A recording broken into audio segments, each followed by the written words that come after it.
Hey boos, in this video, I give commentary based on my opinion. Nothing is to be taken as factual. We are just here to have conversation. We don't expose and we don't sip tea on this channel. I'm giving you real talk straight, no chaser. Let's see if you can handle it.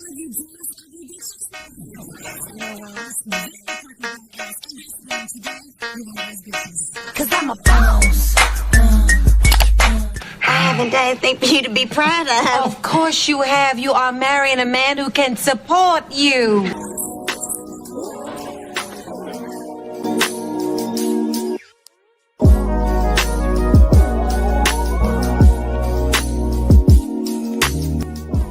Hi ladies, it's Yoni and I'm back with another video. So we are back for the finale. This is the last part in the series, part 7, and it gets pretty suspenseful. So you may want to get comfortable, get you another snack, get you a little drinky drink, and let's get into this final part within the series. All right, part 45, Who the Fuck Did I Marry? So we are now end of July, August time frame. During this time, Legion basically disappeared. Remember, I'm still waiting on the final divorce decree to come up. I'm actually waiting for the 30 days to be up so I can file the divorce settlement form. So I'm waiting on those 30 days to be up. I'm playing nice with him. I'm being cordial. I have uncovered all kinds of stuff. But just in case he was going to act a fool, I was trying to be cordial. So I had spoken to him on like a Monday, and I was trying to get a hold of him for something. But I'm the one that initiated a phone call in the coming days. Never heard from him. Never heard from him at all. His phone was dead. It was going straight to voicemail, and I genuinely was worried. A few days turned into a week. By the time I hadn't heard from him in a week, because I knew he was not living anywhere but his car. I knew that. So this is what happened, y'all. I first reached out on Facebook. Remember, even though he has told me that he had all these siblings. We know he didn't have all these siblings. But remember I told y'all I had met the brother in Augusta and I had met the brother in Baltimore. These are people I've met. The brother in Baltimore I talked to on FaceTime. The brother in Augusta I've actually physically met, hugged, shake hands, all that. So I reached out on Facebook to people that I remember him talking about all the time.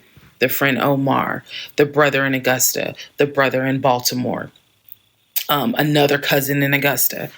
I was doing a search for these people's names, just like, hey, have you heard from Legion? The brother in Augusta told me, no, I haven't heard from him. I've been trying to reach him, but the phone's going straight to voicemail. I knew he was living in his car. So my brain was doing everything it could not to go on the deep end.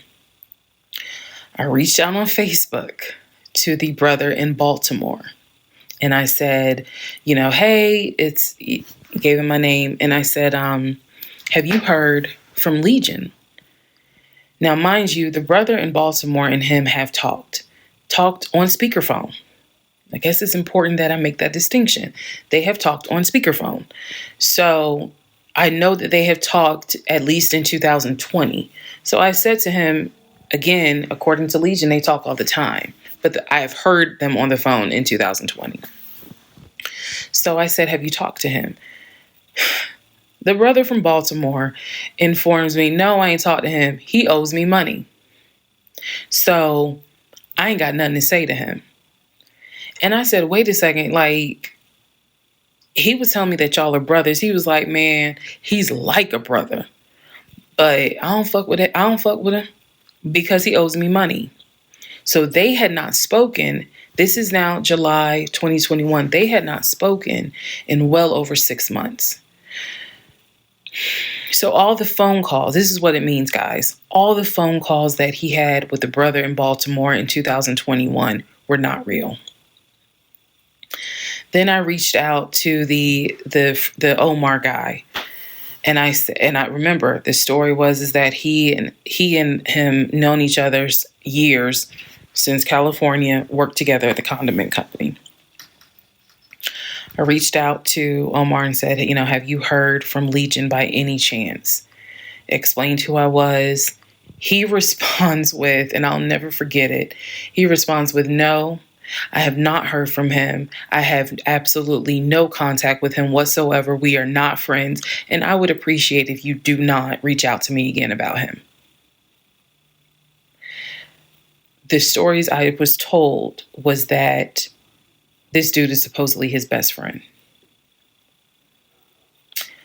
Shocking moment. So they had not spoken in years.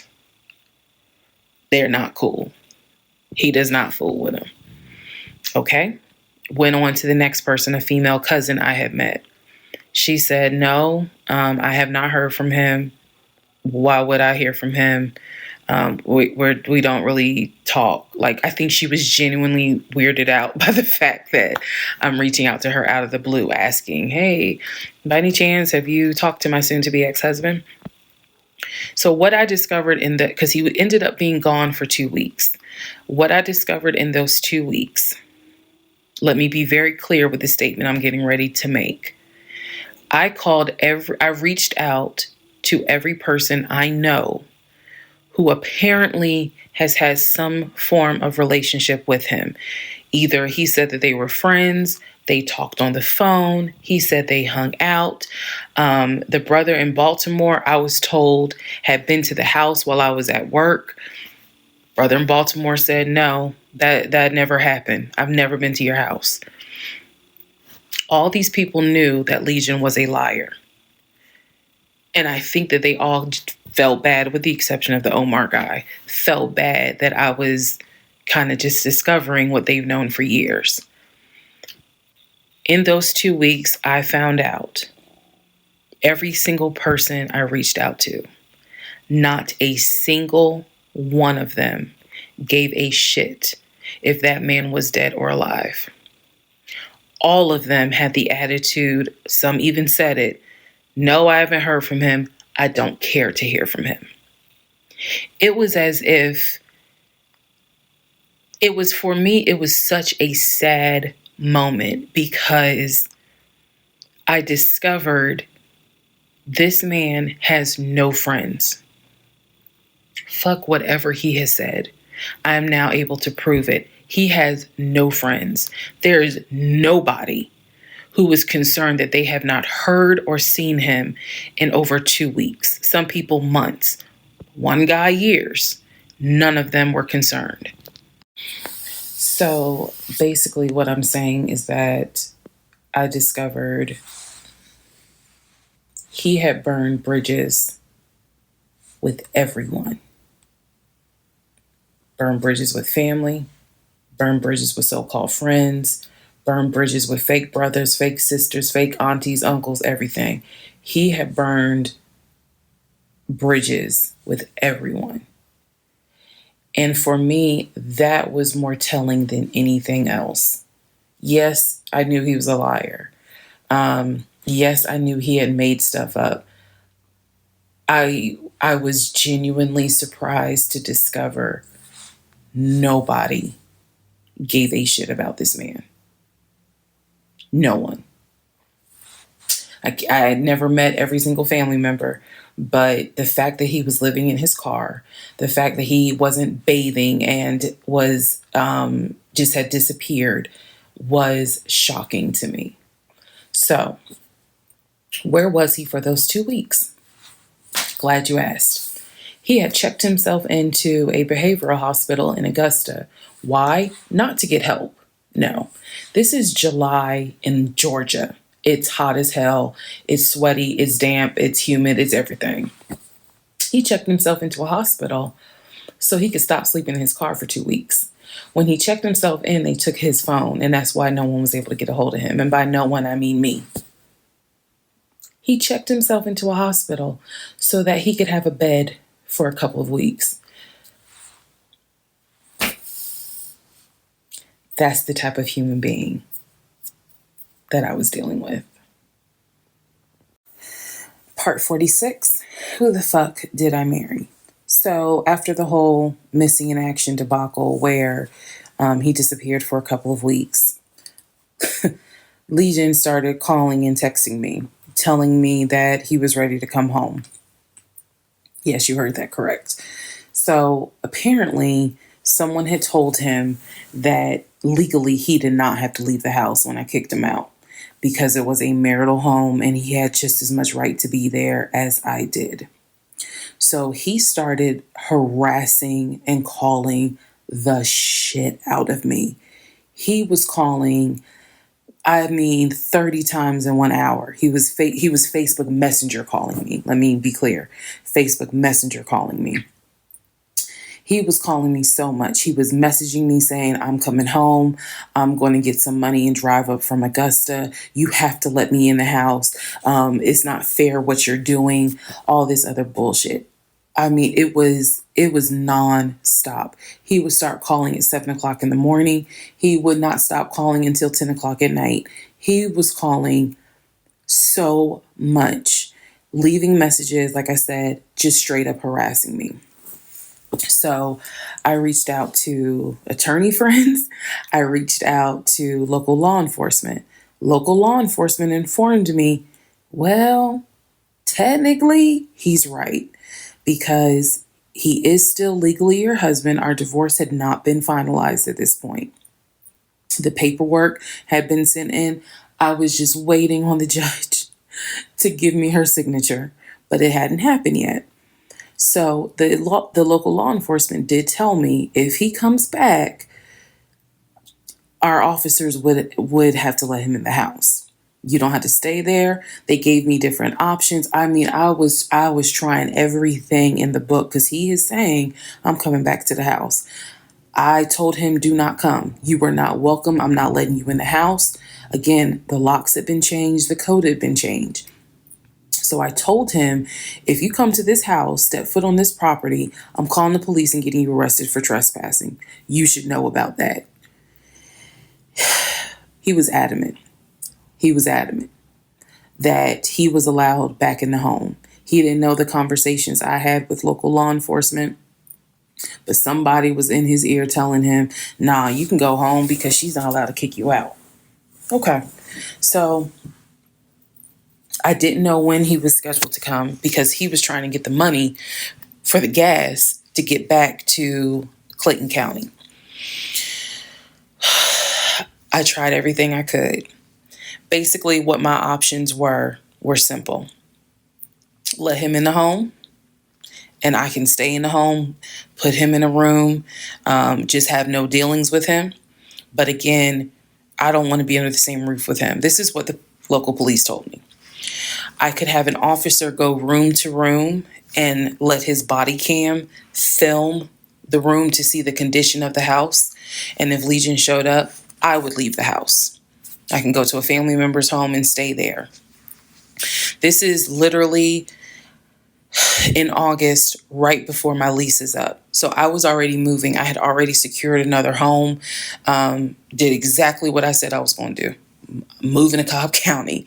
So I just needed a couple of weeks before I vacate the home. So the other option was, again, have the officer film the home with the body camera. That way it shows what the condition of the home is at the time that he moved in.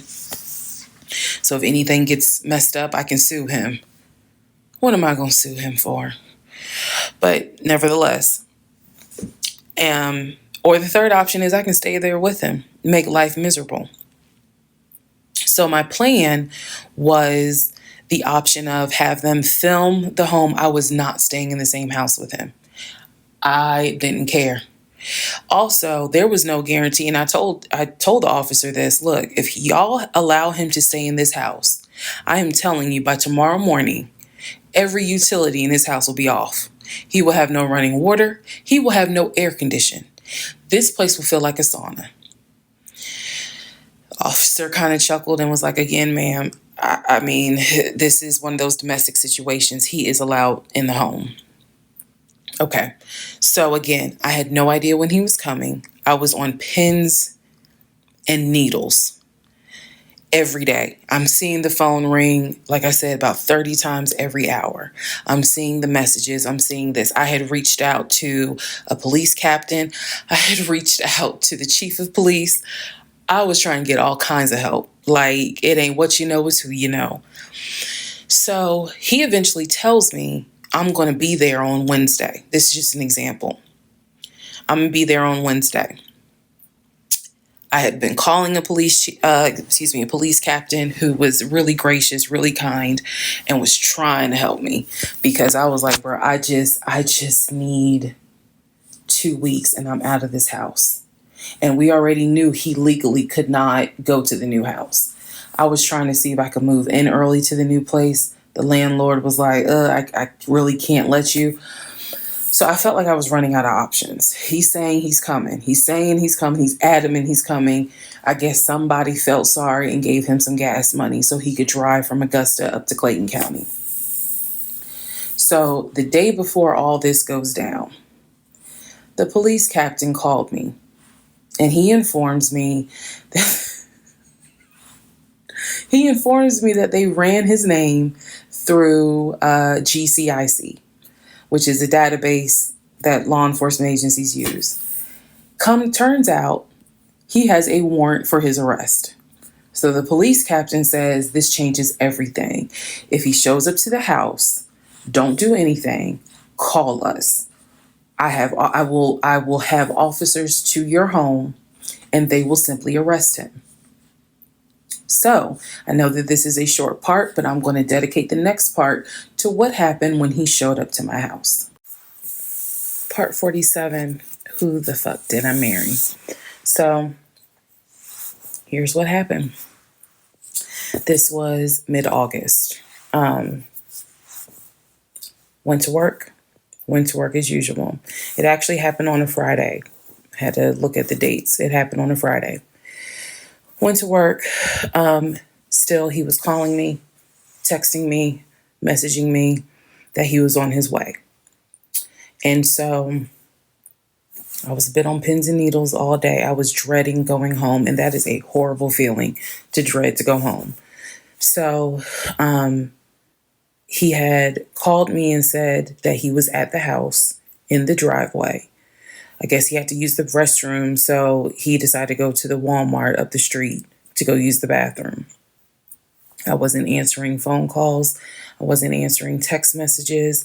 I simply called the police captain. I said, hey, he's saying that he's at the house. The police captain himself drove by the house, but I believe he drove by the house when Legion went to Walmart to use the bathroom.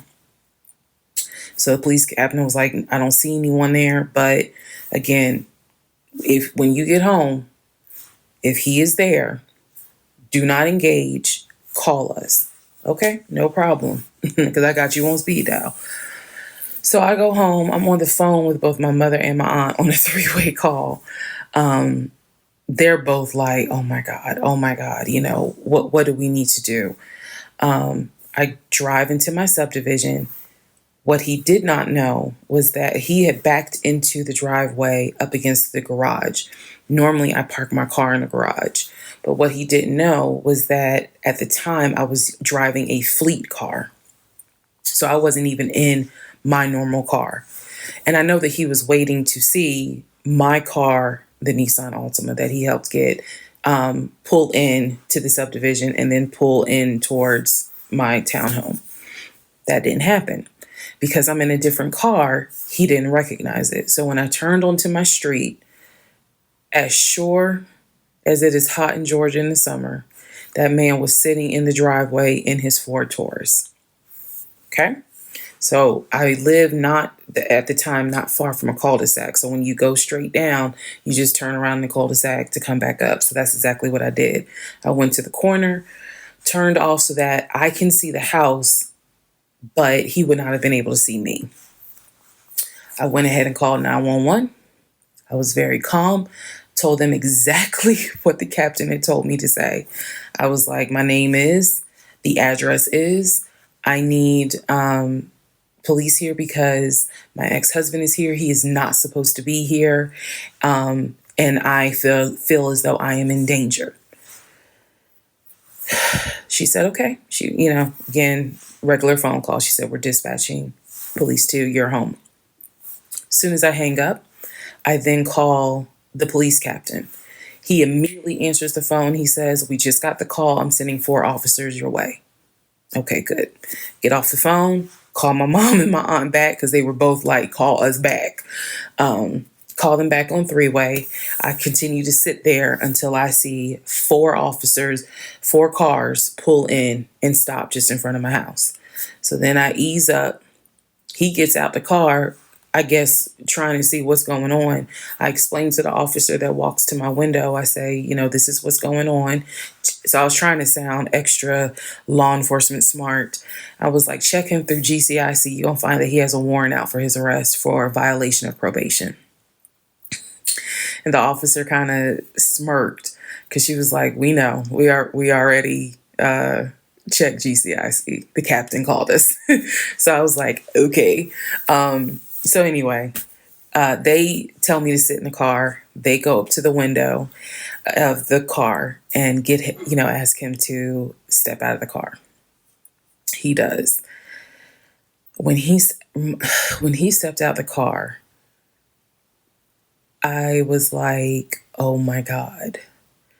I hadn't seen him since the end of June when I met him at the UPS store. And he looked bad then. He was still in the same clothes. When I told you guys when I met him, he was like a size 3X. What got out of the car was easily a medium or large. Easily. That is how, and it makes sense because, he probably wasn't eating. Except for somebody gave him $6 for chicken nuggets. But what got out of the car was something I didn't even recognize. So he gets out of the car. They arrest him. There was no incident or anything like that. He was arrested peacefully. They put him in the back seat. My neighbors are all looking like, what is going on? And so the officer comes up to me and she said, he's asking to speak to you. Do you want to speak to him? I said, yeah. So she walks with me. Keep in mind, she's wearing a body cam. So she walks with me to the window. They put the window down. And I remember looking at him. I was like, I told you not to come. And he said, I just wanted to get my stuff. I just wanted to get the TV. I said, what TV? The TV that you gave me in the divorce? And he was like, yeah, that TV. And I said, it's mine. You gave it to me. I have the fucking text messages proving that you gave me the TV. And I'm trying not to scream because the neighbors are all watching. And he was like, I know. I just needed my stuff. I'm sorry. I'll never bother you again. I'm sorry. And so I look at the officer and I was like, you have me out here with 4 fucking police cars. You have embarrassed me to no end. You have made a fool of me. And you got the audacity to now be like, I'm sorry. I'm like, fuck, you're sorry. So the officer was kind of like, okay. I said, I never want to see you again. He was like, you won't. I'm sorry. I'm so sorry. So I walk off. The officer is like going through the stuff that was in his wallet. They took it out and put it on the roof of the car. So the stuff that was in his pants, like his wallet, his keys, they put it on the roof of the car when they had him get out the car. And so she's just like, I said, did you catch all that on body cam? And she said, yeah. I said, he gave me the TV. And she said, yeah. She's like, we're going to take him in and we'll have somebody look at him, because in her words, she said he's definitely having a mental episode right now in the back seat. And I just shrugged and I was just like, Mike, I just said, I just want to be done with him. I just want to be done. And so she was like, I understand. I totally get it. So His car is in my driveway. The keys and everything are, they took it with them because I guess since it was on him, they took it with them for processing at the jail. I think that's how that works, because I didn't see the wallet or the keys afterwards. So at this point, 4 officers leave. I go into the house. Everything's peaceful and calm. A few minutes later, I go outside to check the mail. What's in the mail but a letter from the court? I open it up. I go into the house because, again, it's hot. I had my wig on. My head is all sweaty and stuff. I'm just angry and just angry. That raised my blood pressure. So I go in the house. I sit on the steps inside the house and I open up the mail from the judge. And it's my final divorce decree. And I'm smiling right now. But y'all, when I got that divorce decree sitting on the stairs, I broke down into ugly Oprah tears. I broke down. It was as if a year worth of weight came off of me. I broke down, and I mean, I wailed. I broke down. I broke down so bad. Next part. All right, part 48. Who the fuck did I marry? So after I finished breaking down, wiped my tears, and his car is still in the driveway. I couldn't park in the driveway. So I called the car company. I had called the car company once before when he went missing for those 2 weeks to ask them if they maybe had a tracker on the car and could track it. And the nice gentleman informed me that the tracker had not been giving a signal off for about 5 months. So he wouldn't really give me details on the car, but obviously the car had not, the car payment was not being made on that car. It had not been made on that car for quite some time. So he and I split in June, but apparently the car payment wasn't made long before June. Can't speak to that, but he still had the car. So, called the car company.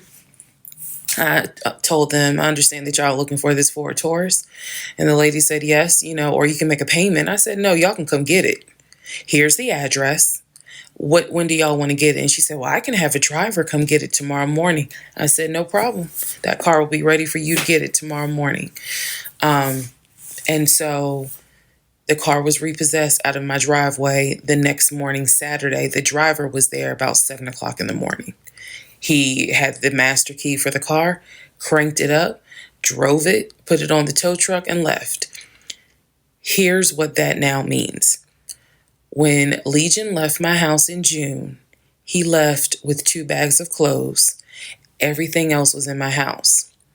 At the end of July, or towards the end of July, everything that he had left in my house had been donated to the domestic violence shelter, which means that the only thing that Legion had were the clothes that he had taken with him in the car. When he got arrested in my driveway, all of his clothes were still in the car. And when the car got repossessed Saturday morning, all of the clothes were in there. Which means that when he went to jail, whenever he got out, he only got out with keys to a car he no longer had, a wallet with probably no money in it, and the clothes that were on his back. Everything else was gone. Now we can fast forward to what happened around August 29th. So I was scheduled to move August 31st. Remember, I'm moving up to Cobb County. We had been checking the court documents. He had a court date scheduled for around August 29th or August 30th. I don't remember the exact date. The court time was supposed to be around 9 o'clock in the morning. My mom was watching the court filings online. And according to her, because I missed it, They showed him on the screen because this was still during Zoom. They showed him on the screen, and then he was ushered out of the court into like a back area, and an attorney spoke on his behalf. Between the time that he had been arrested and the time of the court date, I had never in my life slept so good. Truthfully, never slept so good. I was officially divorced. I had no ties to him. There was nothing in the house of his there was nothing of his that was still in the house. I felt free. So when the court date happened and my mom told me what she saw on the Zoom, I was confused. Is he getting out? Is he having to serve time? What's going on? I called the courts. I tried to speak to his attorney, and his attorney had a horrible attitude and was like, "Why are you calling me?" And I informed him, I said, "Look, I'm a bit afraid of this man. So can you please just tell me if he is being released, or is he going to be kept, or if he is going to be sentenced to a longer jail term?" He said, "No, he's not being kept in a longer jail term because the warrant had expired." So when the police arrested him, yes, it was a valid arrest, but the warrant had expired. So I believe the warrant had expired like 6 months earlier, but of course it wasn't put in the system. Which means that if the court date is August 29th, he's going to be released August 29th or August 30th. I'm moving August 31st. So my mom was just like, "Please just spend the night at your aunt's house. Like, just spend the night at your aunt's house, then go back to the house during the day. The movers will be there, and then just move." So that's exactly what I did, because there was concern that he would get out of jail angry and catch an Uber with no money and come back to the house, either for retaliation or because he's just in a fucking manic mode. And so that's where he went.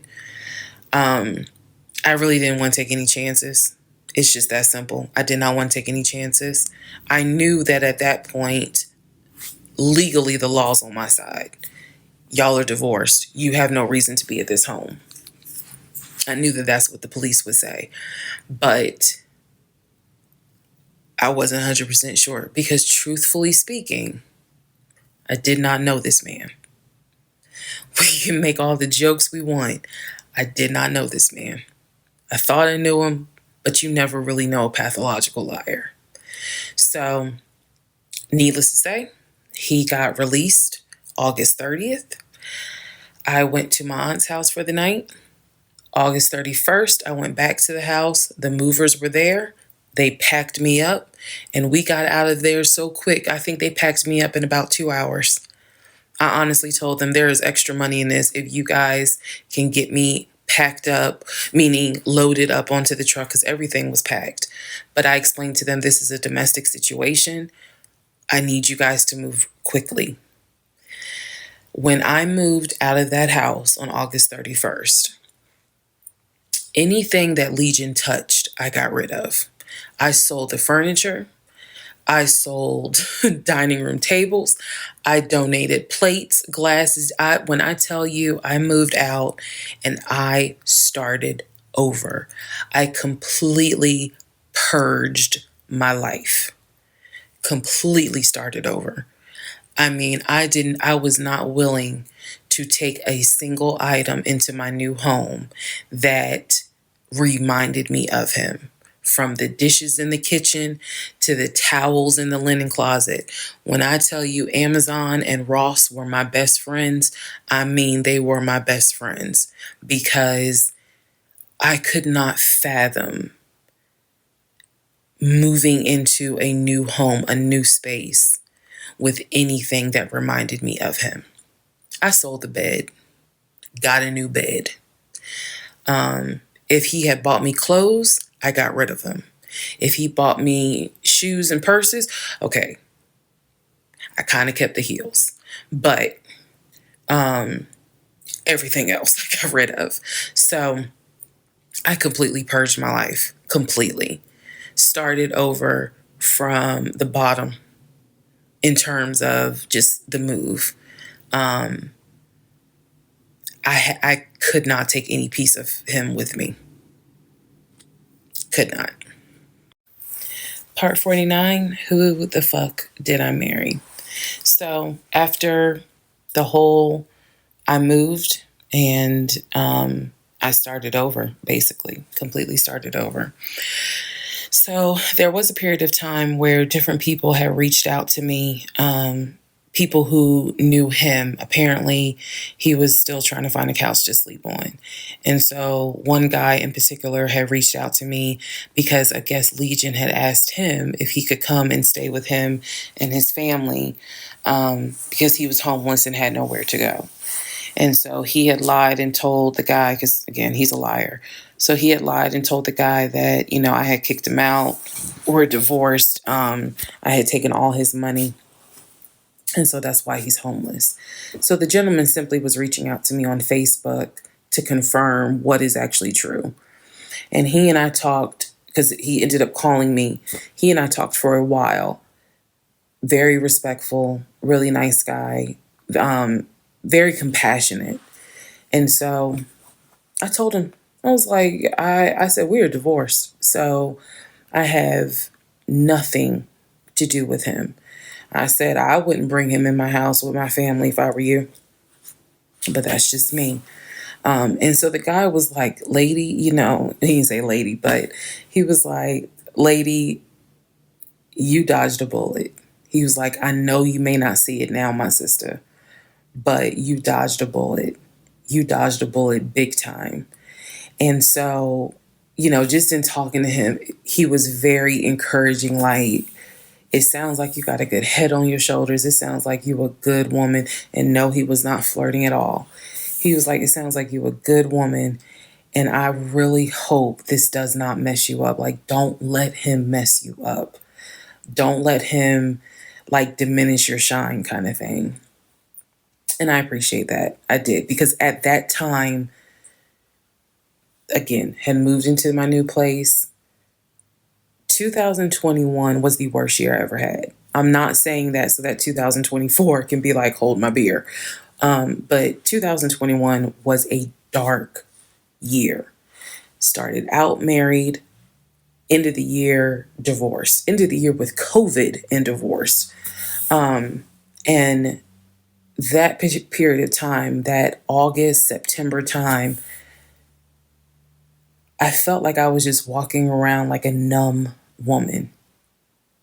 I didn't know if I was coming or going. I didn't know what to do because I felt like I had just been through hell. And it was a period of time where I had to sit down and I had to really deal with some stuff that I just simply was not ready to deal with. Things that I had to come to grips with that I really wasn't ready to come to grips with. So fast forward all this time, get to December of 2021. Yes, this is where the story does end. Get to December of 2021. I am out sick with COVID. I'm not at work. I get a phone call from my coworker telling me that Legion has called our job looking for me and was trying to get information on how to reach me. Yes, I had already changed my number. Again, I had already moved, but he knew where I worked. So apparently he had called trying to find me. And the person that answered the phone was like, we're not going to give you that information. So he said, well, can you ask her to give me a call? I'm just trying to get a hold of her so I can get my stuff. The stuff he's talking about are those tote bags from July. So he was calling. And it was a problem. He was trying to reach out to me on Facebook. He was trying to reach out to family members on Facebook, trying to get me to call him so that he could make arrangements to come get his stuff. The devil is a lie. So my friend Tracy, who came to my rescue again. My friend Tracy was like, okay, here's what you're going to do. She said, you're going to send him a message and you are going to say these exact words. I sent him a text message, she said, and she told me, you're going to send a text message because it's going to be time-stamped. And basically the text message says, I do not have your stuff. I did not have your stuff. I have nothing that belongs to you. If you continue to, you are disrupting the work of my job by calling and asking for me. We have no contact with each other. I will send you a copy of the divorce decree that shows whatever is in your possession you own and whatever is in my possession I own. If you contact me directly or indirectly ever again, I will get a restraining order on you. Now, for those of you who are watching this in 2024, and you're probably like, wow, she's dramatic. Please understand that what I just said, I meant. I mean that. If you ever try to contact me directly or indirectly, I will get a restraining order. I have it in writing. I've always had it in writing. And if I need to rewrite it again in 2024, I will, because the boundaries still stand. And that, ladies and gentlemen, is the last time I had any contact whatsoever with my pathologically lying ex-husband. Part 50. Who the fuck did I marry? So, the aftermath. There are some realizations I had to come to after the divorce and everything had passed.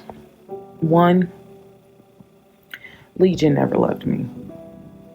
He never loved me. He doesn't love himself, so I know he didn't love me.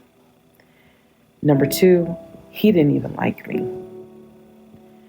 He watched me get excited about things that he knew I was not going to get. And not even just the possession stuff. Like, of course, we know I was excited to be the woman whose husband is like, I'm taking my wife to London. I was excited to be the woman whose husband was like, yeah, I bought my wife a brand new BMW X5. You have to understand, as all the jokes that we make about the BMW, it was the time and effort that he spent in taking me to dealerships and being sure to put me in the car and test drive the car and, you know, oh, I can see you in this. I like this for you. It seems safe. It was the effort to really make me believe that he was going to get this just for him to fuck with me. The effort in taking me to all these homes, to see my face light up as a woman who grew up on welfare, to be able to walk into these 4 and 5 bedroom homes, knowing that he didn't have any money to buy it. Imagine if he had just been honest and said, hey, I like in my free time to go to open houses and just see how the other people live. Imagine if he had just said that versus wasting not only my time, but the wasting the time of the realtors who did nothing wrong. There's a level of cruelty to my ex-husband that I had never experienced before. And God knows, I pray I never experience it again. That's the word that comes to mind when I think of him. He is cruel. And it wasn't just me, he did it to the ex-wife. So, do I trust? No. No. I trust the people who were in my life before him. If we were friends or if we were in a relationship or whatever and I knew you before him, I trust you explicitly. But if you're somebody I just met, I don't trust you. I don't. There's no point in me getting on here and saying and making it seem like, oh, I'm so strong, I'm so brave. I struggle big time. Because on one hand, I want to like someone. On the other hand, I'm immediately thinking, what if it's a repeat? And I'm going to be honest with y'all, I can't go through that again. I can't. Every single thing in our relationship was a lie. It took me a while to realize every single day this man lied to me. Every single day he lied to me. Every conversation he had was a lie. I will never know how much he lied to me. I'll never know. I've made my peace with it. I will never know how deep it really truly goes. I only know what I experienced, and I only know what God allowed me to see. But I'm willing to bet that there's a lot I still don't know.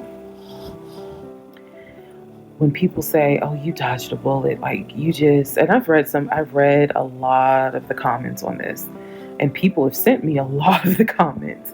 And so I need to make one thing very clear.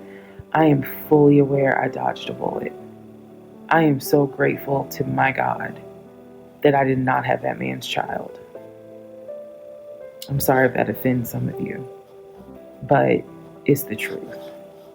I'm grateful that we didn't buy a house and that I'm not financially tied to him in any way, shape, or form. But I am also grateful for the fact that there are things about my ex-husband that I discovered in terms of how he is when it comes to other women. And I'm grateful that God has kept me and protected me. That's all I'm going to say. So when I started out making this series and I made the decision to tell my story, my motive was I just want to help one person. If there is a woman out there who's like, God, I want to be married and I met this guy and something don't seem right, but maybe it's not that bad. My advice is, honey, just go ahead and do your research, because I can honestly tell you, being single sucks. Okay. In my opinion, sometimes it sucks, but being married to the wrong person is a type of hell no one should have to go through. You should not have to be married to someone that does not like you. You should not have to be married to someone that doesn't even love you. And I know what that is like. I know what it's like to be told, hey, babe, I love you.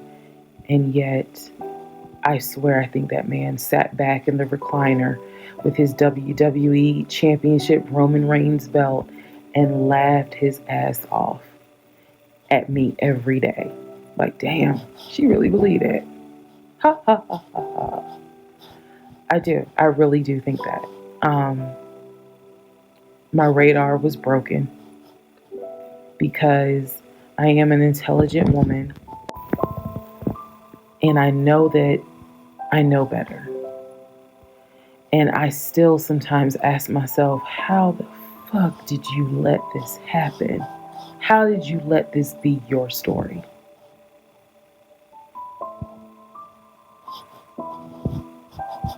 All because at the time I wanted it to be my turn. And I hoped it was my turn. And when people say, well, what do you mean by that? I just meant, we all see it, whether it's social media or real life, we all see where the woman she done been through some stuff, but she finally met someone who appreciates, loves, and respects her. And it is a beautiful thing. I had hoped that when I met him, it was my turn for that. And instead of being obedient, I wanted to be right, and I wanted to do what I wanted to do. And the cost of that decision was heavy. The toll of reliving this whole scenario was heavy. It was. I'm almost surprised at how hard it was to actually finish this playlist. Not because I couldn't remember stuff. I probably remember way more details than what I actually put out. But it's just the fact that it's like I'm reminding myself, how did you let this happen? So, therapy is real. Therapy helps. Stella Rosa Black helps too. And yes, I will one day get to London. I will get my dark blue BMW X5 with a cognac interior. I believe I will get those things. Just got to get them a different route. So, thank you all for being on the playlist of Who the Fuck Did I Marry? I promise I will go live, and I will let you all know when I go live so that we can have a wine night full of question and answers. Thank you for watching. Anyone else emotional over this? I'm super emotional. I'm kind of sad because it's like, oh my God, it's finally over. But it's like, oh my God, it's over. She told an amazing story. Out of all the stories that have hit my platform, this one definitely hits different. And I think mainly because I have personally experienced narcissistic abuse, and her story was actually very similar to mine. Faking the lifestyle, oh my gosh, it's just so much is so relatable. And if you've never experienced narcissistic abuse, I can see why you have so many questions about how she allowed this and that, and why she allowed this and that. And I just want to say that one thing that I 1,000% respect about this woman is that she owns her shit, and I will always respect people who own their shit. And for that, she will always have my respect because she owned every part of her truth, not just the parts that make her look good, but the parts that made her look bad. And so for that, I just have a lot of respect for her. So if you enjoyed the series, give the video a thumbs up. Also, don't forget that if you want to support her, you can support her on her TikTok. You can click the link. It's in my description box. If you enjoyed the finale, please give the video a thumbs up. And also, don't forget to comment your thoughts and opinions down below. And I will be doing a live stream regarding this story coming soon. I'm just going to wait for a few of the girlies to catch up, and we will discuss next week, sometime probably Tuesday or Wednesday. Hope to see you in my next one.